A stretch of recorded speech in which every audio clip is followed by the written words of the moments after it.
तो मेरे प्यारे बच्चों, आज का जो डिस्कशन है वो फिजिक्स का है, क्लास 11th का सेशन 23-24 का, जो 27 फरवरी से स्टार्ट होने वाला एग्जाम उसका। ये ऑब्जेक्टिव टाइप क्वेश्चन है। टोटल क्वेश्चन 40 रहेगा, जिसमें से एवरी क्वेश्चन 1 मार्क्स का होगा, ठीक है ना।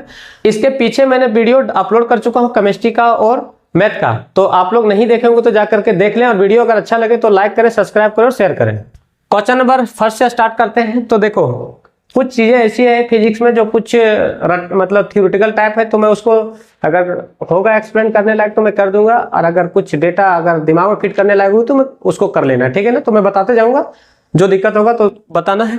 चलो हम लोग क्वेश्चन नंबर फर्स्ट से चालू करते हैं। क्या बोल रहा है? How many number of base SI unit are there. SI unit की अगर बात करें ना, तो एसआई यूनिट का मतलब होता है ये इंटरनेशनल सिस्टम यूनिट, ठीक है ना। तो ये मतलब है इंटरनेशनल का मतलब क्या होता है, तो फिजिक्स में पढ़ाया गया होगा और क्लास में बताया गया होगा, तो कुछ से कोई दिक्कत नहीं। तो अगर स्टैंडर्ड की बात करें तो 7 होते हैं। कितने होते हैं? 7। अब 7 तो मैं आंसर पहले सी मारूंगा, पहला का सी। तो 7 यूनिट है कौन कौन? सेकेंड है, मीटर है, केजी है, एम्पियर है, कैंडला है, मोल है और टेम्परेचर है। ये 7 मैंने लगा दिया। Option question number second. 1 light year is equal to, देखो ये 1 लाइट ईयर की बात करूं तो बचपन से क्लास 10 से ही पढ़ते आए 1 लाइट ईयर इक्वल टू कितना है, तो मैं डायरेक्ट इसको मारूंगा, कोई एक्सप्लेनेशन नहीं करूंगा, डायरेक्ट इसका आंसर होता है 9.46 × 10⁻15 मीटर। ऑप्शन नंबर डी सेकंड हो गया। थर्ड क्वेश्चन, थर्ड मस्त क्वेश्चन है और एकदम बहुत ही अच्छा सवाल बोल सकते हैं। तो क्वेश्चन नंबर क्या बोल रहा है? डायमेंशनल पूछ रहा है किसका? ग्रेविटेशनल का। अब ग्रेविटेशनल होता क्या है? तो F बराबर हम लोग बहुत ही अच्छे तरीके जानते हैं, F बराबर G m1 × m2 upon r²। अब बताओ, ये फॉर्मूला हम लोग F बराबर पढ़ चुके हैं। अब बात आती है कि सर यहाँ से ग्रेविटेशनल फोर्स निकालना है, तो आद करो, क्रॉस मल्टीप्लाई, केचप गुना का नाम सुना ही होगा। तो F × r² equal to G × m1 × m2। बोला ठीक है। यहाँ G जो है सो G को लिख लो, यहाँ m1 m2 मल्टीप्लाई में तो डिवाइड में हम लोग ला ही सकते हैं। F × r² upon m1 × m2। बोला ठीक है सर। अब एक बात बताओ, G इक्वल टू याद करो, फोर्स का जो यूनिट होता है, देख लो, फोर्स का जो डायमेंशनल फॉर्मूला होता है MLT-2। क्या होता है? MLT-2। तो क्या मैं फोर्स की जगह में लिख सकता हूं क्या? M पढ़ चुके हो क्लास में, MLT-2 ये फोर्स का लिखे सर। ये आर रेडियस को हम लोग याद करो, रेडियस जो होता है सो लेंथ में लेते हैं, L लेते हैं। तो r², तो क्या इसको हम लोग L² लिख सकते हैं क्या? बोलो ठीक है। Upon m1 × m2। तो m1 m2 को क्या करो, दोनों सेम ले लो, m और इसको भी m ले लो। तो यहां से एक बात सोचो, m को m रहने दिया, ये एक m से एक m मर जाएगा। बोला ठीक है। तो G इक्वल टू m अगर नीचे है तो ऊपर जाता है तो क्या हो जाता है? m के पावर -1 हो जाएगा। बोला ठीक है सर।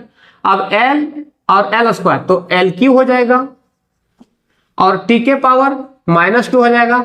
अब बताओ कौन सा ऑप्शन में है ऐसा? G यही है ग्रेविटेशनल का। अब बताओ कौन सा ऑप्शन में दिख रहा है? ML के पावर -1, LQ T के पावर -2। ऑप्शन नंबर सी देख लो, ये क्वेश्चन नंबर थर्ड हो जाता है। Number 4, a person travelling on a straight line move with a uniform velocity v1 से for some time and with uniform velocity v2 से for the next equal time. उसका next equal time पूछा, the average velocity is given. तो क्या होगा average velocity? तो सुनो, एक v1 से गया, किस वेलोसिटी से गया? v1 से, और दूसरा जो था वो v2 से गया। इसका मान लो जो डिस्टेंस था उसको s1 मान लो और ये s2। अब याद करो, ये स्पीड इक्वल टू क्या होता है? s इक्वल टू, s मतलब हिंदी में लिख देता हूं, चाल इक्वल टू दूरी अपॉन टाइम, समय लिख लो। हिंदी में इसलिए लिख दिया, हो सकता है किसी को दिक्कत ना हो। तो तुम लोग को चाल क्या दिया हुआ है? स्पीड क्या है? v1 दिया हुआ है इक्वल टू दूरी क्या है? s1 दूरी तय किया उसने अपॉन, और समय कितना लग रहा था? टाइम t लगेगा ही लगेगा। बोला ठीक है।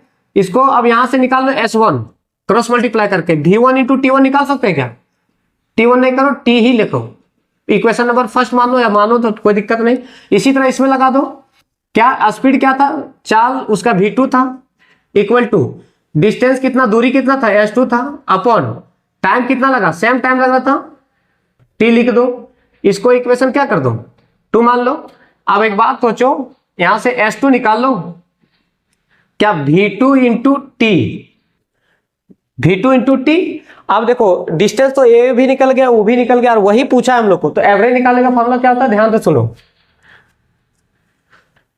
वेलोसिटी एवरेज निकालने का, ये जो डिस्टेंस तय किया इक्वेशन फर्स्ट में शो, तो क्या S1 प्लस ये जो तय किया वो S2, और कितना टाइम लगा, तो इसमें t लगा टाइम, प्लस इसमें भी तो समय लगा होगा t, तो इसको देखो S1 का वैल्यू कितना, V1 into T, V1 into T plus इसका V2 इंटू टी। अब बताओ यहाँ पे t प्लस टी, 2t लिख सकते हैं क्या। अब एक बात सोचो, यहां से देख लो कॉमन क्या आएगा, t कॉमन आएगा, तो t कॉमन ले लो, तो V1 plus V2 upon 2t, तो t से t मरेगा, तो क्या आ जाएगा एवरेज हम लोग को V1 प्लस V2 अपॉन 2। ये हम लोग को फाइनल आंसर। ये तो लॉन्ग मेथड बता दिया मैंने, इसका शॉर्ट मेथड बता रहा, तो इसको मैं हटा दे रहा हूं। देख लो मैं सेकंड मेथड बता रहा हूं, ट्रिक मेथड। एक पार्टिकल था यहां से यहां गया, कितना वेलोसिटी V1 से, और दूसरा जो था सो V2 था। बोला ठीक है, टाइम t लग रहा था इतना से यहां तक आने में, और यहां टाइम t लग रहा था। अब इसका पूछा था V एवरेज, तो इक्वल टू क्या निकालने का, एवरेज निकालने का फॉर्मूला क्या होता है, V1 plus V2, V1 plus V2। अब एक बात सोचो, V1 प्लस V2 कर दिए, लेकिन टाइम क्या लगा, इसमें भी t और इसमें t, तो t 2t आएगा, लेकिन t नहीं लिखेंगे, समझ में आया क्या, तो यहां से डायरेक्ट 2 की लिख देंगे। तो बताए ऑप्शन कौन सा हो जाएगा हम लोग को फाइनल आंसर, ऑप्शन नंबर हम लोग को बी। तो हम लोग का आंसर कौन सा आ गया, ऑप्शन बी। तो दो मेथड बता, जो सा मेथड ठीक लगे वो देख लेना। 5 नंबर क्वेश्चन जो है सो एक बात बताता हूं, थ्योरी टाइप क्वेश्चन है, तो हालांकि मैं एक्सप्लेन कर देता हूं। At the top of the trajectory of the particle the acceleration पूछा है, ठीक है ना। तो ट्रेजेक्टरी करना मतलब प्रोजेक्टाइल मोशन, एक चैप्टर है प्रोजेक्टाइल मोशन, तो इसको ट्रेजेक्ट कर रहा है, ठीक है ना। तो यहां से देखो, यहाँ पे जो है इधर तो जाएगा तो उसका जो हो 0 हो जाएगा, लेकिन ये नीचे की ओर क्या लगेगा, जी लगेगा। तो बताओ ये करने पर क्या होगा आंसर, हम लोग को जी दिया है क्या कहीं पे, देखो तो जी, option number D. Question number 6, the direction of the angular velocity is along.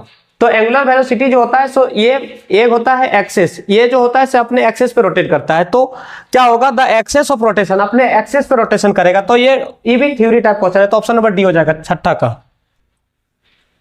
Question number 7 जो बोल रहा है कि the trajectory of the projectile is, trajectory जो प्रोजेक्टाइल मतलब एक हम लोग 11 में पढ़ाया गया होगा क्लास में, ये ट्रेजेक्ट कर रहा है प्रोजेक्टाइल, देखो इधर ऐसे हो रहा है, तो इसका शेप जो होता है ना, एक मैथ में पाराबोला, हाइपरबोला, ये इलिप्स ये सब पढ़ना पड़ता है, तो वहीं पे ऐसा शेप देखने को मिलता है। तो एक बात सुनो, जब ऐसा शेप होता है ना, तो इसको मैथ में भी बोला जाता है क्या पता है, पाराबोला बोला जाता है, सीधा एकदम सिंपल लाइन अगर बताऊं तो देखो कहीं ऑप्शन में दिया है कि पाराबोला, ऑप्शन नंबर बी, ये 7 का आ गया।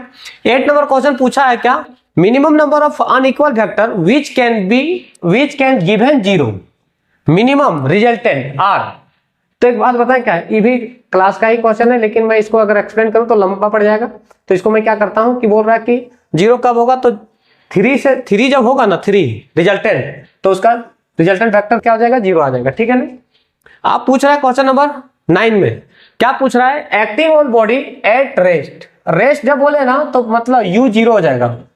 अब u 0 होगा तो देख लो क्या पूछा, क्या है, इन प्लेन, तो क्या बोल रहा है, प्लेन में क्या होगा, तो उस टाइम जब रेस्ट में होता है तो कौन सा आंसर हो जाएगा हम लोग का, option number D. Option number question number 10, two body of masses, two body का मास दिया हुआ है, क्वेश्चन नंबर 10 का सॉल्यूशन यहां कर दे रहा हूं, स्पेस नहीं है, तो टू बॉडी का मास है, तो बॉडी का मास m1 मान लो, बॉडी 1 का 4 kg, बोला ठीक है, ये इसका स्ट्रक्चर थोड़ा सा छोटा बना देता हूं, और एक और बॉडी है जो 5 kg का, थोड़ा सा ये बड़ा कर देता हूं, जिसको मैं m2 मान लेता हूं,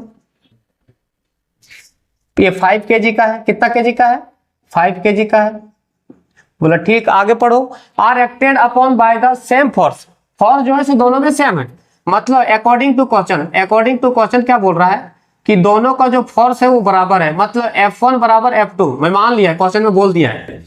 according to question, if the acceleration of lighter body is, lighter body का ये हल्का बॉडी है, इसका जो एक्सेलरेशन है मतलब ये दे रखा है 2 मीटर पर सेकंड स्क्वायर, बोला ठीक है, the acceleration of heavier body, मतलब भारी बॉडी का क्या होगा, एक्सेलरेशन क्या होगा, व्हाट।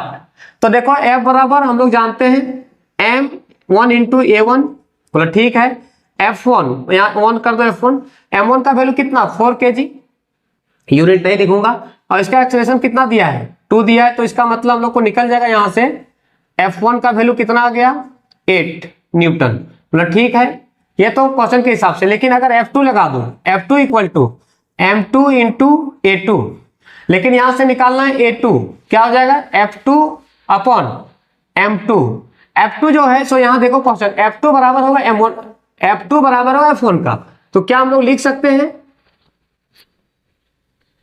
तो A2 इक्वल टू F2 के जगह में क्या F1 लिख सकते हैं, बोला ठीक, अपॉन M2, बोला ठीक है। F1 का वैल्यू हम लोग निकाल चुके हैं, कितना F1 का वैल्यू 8 न्यूटन, तो न्यूटन अभी नहीं लिखता, अपॉन M2 का वैल्यू दिया हुआ कितना kg 5 kg, और जब इसको जब डिवाइड करेगा 1.6 A2 है ना, तो यूनिट आ जाएगा मीटर पर सेकंड स्क्वायर।